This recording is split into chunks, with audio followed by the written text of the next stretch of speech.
The fetal skull is formed of three parts: vault, face, and base. The vault extends between the root of the nose and supraorbital ridges until the nape of the neck. The face extends from the root of the nose and supraorbital ridges until the connection between the floor of the mouth with the fetal neck. The base is the area between the face and vault. The vault is the area of obstetric importance. I will describe it in terms of bones, sutures, fontanelles, areas, and diameters.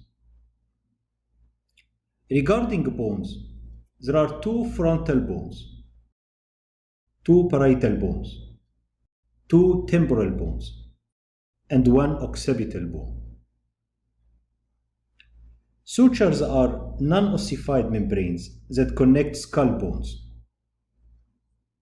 The frontal suture between the two frontal bones, sagittal suture between two parietal bones, coronal sutures between frontal bones anteriorly and the parietal bones posteriorly, lambdoid sutures between parietal bones anteriorly and occipital bones posteriorly.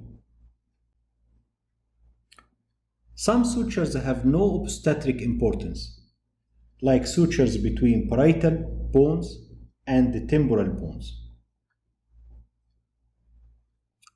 Fontanelles are wide gaps in suture lines that connect between different sutures. There are two important fontanelles, anterior fontanelle and posterior fontanelle. The anterior fontanelle connects between frontal suture anteriorly, sagittal suture posteriorly, and coronal sutures laterally. It has a diamond shape and called bregma. The anterior fontanelle ossifies at around 18 months after birth. The posterior fontanelle is triangular in shape. It connects between sagittal suture anteriorly and lambdoid sutures laterally, and it becomes ossified at term. Some fontanelles have no obstetric importance, such as anterior inferior fontanelle and the posterior inferior fontanelle. Sutures and fontanelles play an important role during labor in identifying the degree of flexion of the fetal head. Also, they facilitate molding. Regarding areas of the vault, the area in front of coronal suture is called sensipont. It's also known as brow. The vertex is a rectangular area, bounded anteriorly by anterior fontanelle and the coronal sutures, posteriorly by posterior fontanelle and lambdoid suture, and laterally by two longitudinal lines passing through parietal eminence. The area behind the lambdoid suture is called occiput, and it is limited to the occipital bone. Regarding the diameters, there are longitudinal diameters and the transverse diameters.